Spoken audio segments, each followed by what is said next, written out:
Hey guys, this is my final PowerPoint presentation for Social Work 717. So my topic is sexuality and intimate relationships for people with mental illness, and trying to tie in, I guess, the importance of that and some barriers to that. So I'm going to start with a couple definitions. So from the DSM-5, um, a the definition of a mental illness is a significant disturbance in an individual's cognitive, emotion regulation, or behavior that reflects a dysfunction in a psychological, biological, or developmental processes.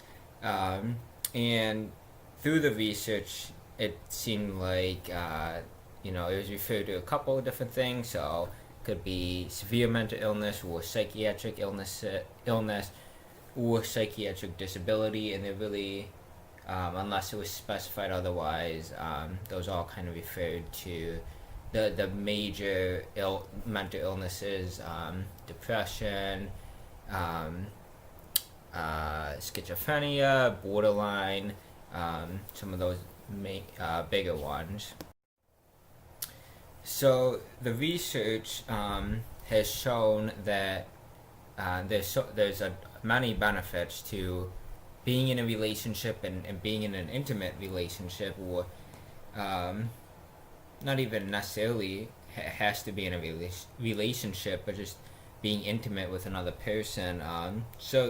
Those benefits could translate into better physical and mental health, a more positive sense of quality of life, support for people, intimacy, emotions.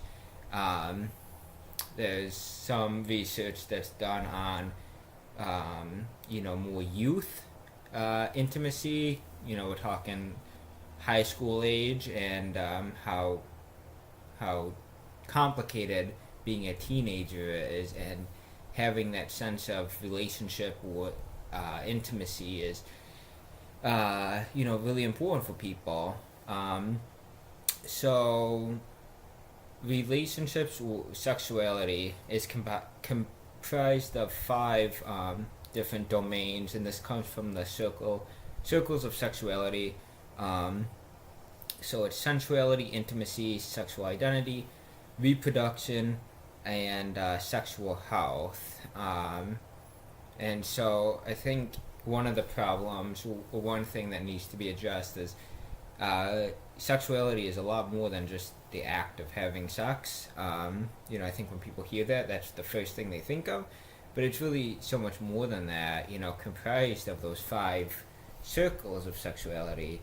Um, this topic is not just, I guess, advocating for people with mental illness, having the right to have sex, certainly a part of it, but, it's also the right for people to address, their sexual identity and talk about, reproduction or sexual health, protection, stuff like that.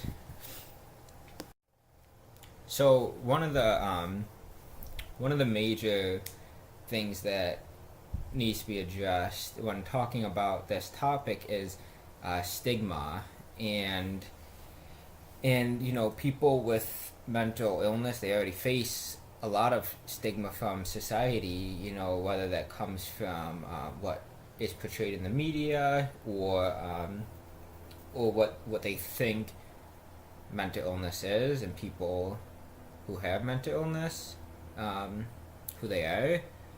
And then when you add in this topic of, being in a relationship and, sexuality, it just increases that stigma a lot more, which, is a complicated topic. So stigma is problematic.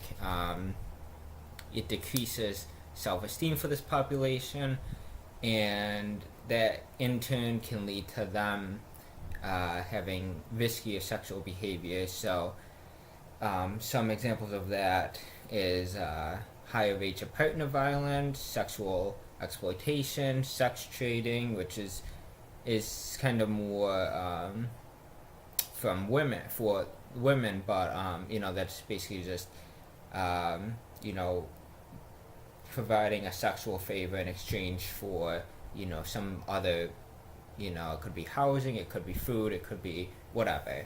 And then higher rates of sexual diseases. So to continue talking about stigma, this pretty interesting study, I linked at this first bullet here.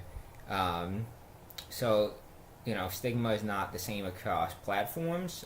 There's physical versus psychiatric disability. So research has already shown that the general population, they have a more favorable view of people with physical disabilities over people with psychiatric disabilities. So some of these reasons could be that people think that people with mental illness have so much else going on in their lives that sexuality can't be very important to them, or it can't be a high priority. They're working on symptoms or stable housing, so there's no need to talk about relationships, and that's just not true. And this shows that assumptions are made about people before we even meet them. We're already making a decision about what we think they're like, and this kind of takes away the possibility or the likelihood of having a conversation about relationships with people with mental illness before we even meet them, and that's not fair to them. And this other statistic, or this other fact, I guess, is that practitioners tend to wait for clients to initiate the conversation, but with all the stigma around, they're not going to feel comfortable starting that conversation. So practitioners need to be the ones who, open up the conversation and make people feel comfortable in that setting. So then another big theme is trauma and sexuality in women, and this shouldn't mean that trauma against men is any less important or non-existent, because there is a lot of trauma with men, particularly with who have mental illnesses. So statistics show that men with mental illness only report only 17% less trauma than women, yet most of the attention is paid to the trauma against women, and we kind of ignore the fact that men are also placed at risk.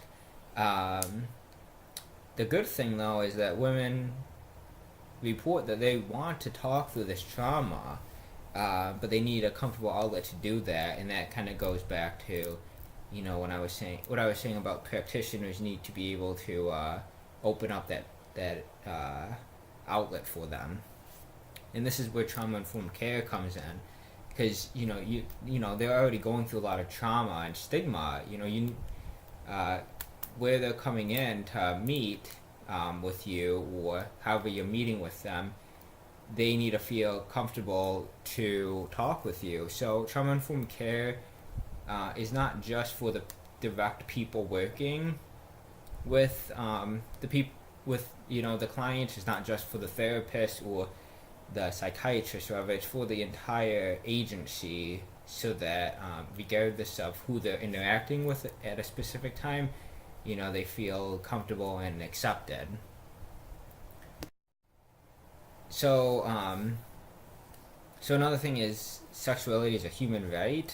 We most often think of human rights as housing and food and water and clothing and healthcare, yet we ignore the fact that intimacy and relationships are also human rights, and we need to be promoting that and advocating for that, especially for this population that's already disenfranchised. And then people with mental illness, they often voice that they think relationships can be beneficial for their recovery, and they desire one, and we need, as social workers, to be advocating for that and promoting that, especially if it's going to help in the long run. So then social work and social workers moving forward, kind of one of the main themes, underlying everything is social workers need to be more open to talking about um, relationships and not kind of just put it off to the side or think of it as a taboo, because it shouldn't be. Um, and this could be that social workers just need more education and knowledge about this, um, and how to incorporate it into recovery. So not just talking about things like employment and housing, symptoms, medications, education, but also, well, what do you want out of your relationship, or is that something you want? And then we also need to work at a more macro and societal level, to decrease, and ideally eliminate the stigma that comes from working with this population, and making the overall general population more comfortable talking about this topic. And if we just look at that individual level, we're not going to fix anything. We're going to keep doing the same thing over and over again, and it's just going to perpetuate that cycle, and the attitudes will never change. So that's my presentation, and I've copied and posted the references here if you want to take a look at them. I thought they were pretty good, and I hope you enjoyed.